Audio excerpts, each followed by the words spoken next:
Hello, hello, it's Tracy Blehm here at Lasya Healing Centre. In this video, we're going to talk about how jumping to conclusions can become a distraction in your world or in your life. Now, the first thing we want to talk about is what is a distraction? A distraction is something that you repeatedly put your energy into that causes wheel spinning instead of movement. So where do we have distractions? Distractions can show up as complaining about the same thing over and over and over and over again, but never actually sitting down, getting to the root of the issue. In other words, what choices am I continuing to daily make or habitually make that's creating the exact same outcome over and over and over again? And then coming up with a strategy to create something different. So that then becomes a distraction. So distractions will be like, my husband never helps with the dishes or the kids, or this person at work is always doing this, or I never have enough time, or I don't have any money. No matter what I do, I never have any money, or I can't go back to school because of blah, blah, blah. That is a distraction, and we choose that. I can't be more clear about that, is we are choosing it.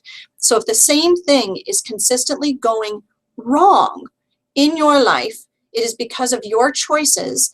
And you could say, truth, is this a distraction from keeping me from creating something bigger?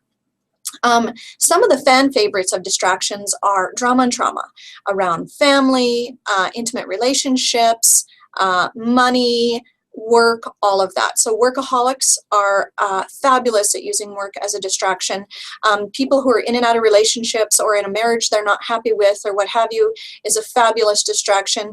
I know for me myself, I have 3 younger siblings, so sibling stuff can be a beautiful distraction where we all get together and complain about another sibling or whatever.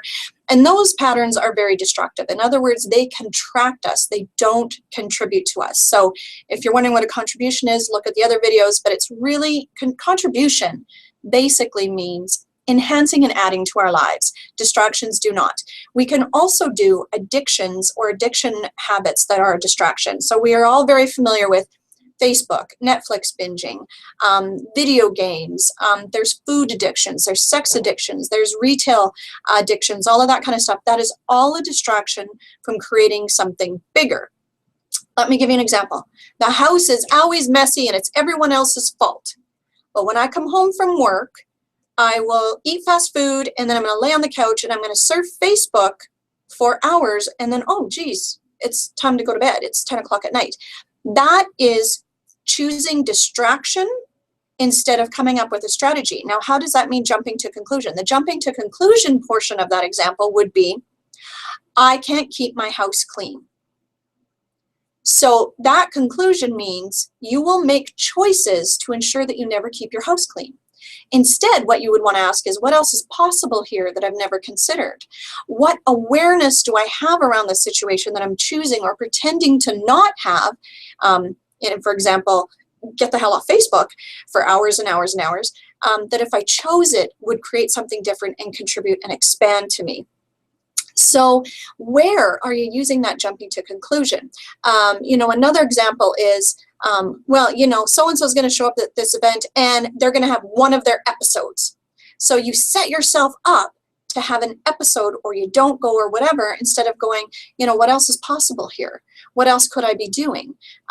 In our industry, what's really fascinating about center owners is they will say, well, you got to spoon feed the therapist because nobody wants to promote themselves. They want the clinics to provide the therapist with the clients. And then when they leave, they try and take the clients. That you hear all the time, which doesn't create a good reality. It doesn't cause any kind of change. You just keep attracting those therapists that won't choose themselves because that's the conclusion you've jumped to. So that's what you will attract. Instead of saying, what else is possible here? What would it take to be the delicious invitation to therapists that want to grow their career and create more than you even imagined possible? Would be something where you're not jumping to conclusion and instead you're open and willing to see other possibilities. Well, I can't do that because I have kids. That's another fan favorite. My kids are too little. My kids are sick. All of that kind of stuff. Again, jumping to conclusion that you're stuck with this. So you really only have one, maybe if you're really open to it, 2 possibilities instead of seeing the myriad of possibilities that you have. So Are you jumping to conclusion, which stops the flow, which stops the willingness and the awareness to see other possibilities? And where's that creating that destructive pattern in your life? Where are you not allowing yourself to be the contribution that you truly be? And where are you not willing to be the energy, space, or consciousness, or personality, or emotion, or energy that would create the change, right? Kill the distraction, start the creation, create a better world. Don't jump to conclusions. See all the possibilities. Sounds very simple? It is, but you have to be willing. So go have fun. Try out this new tool. Cheers.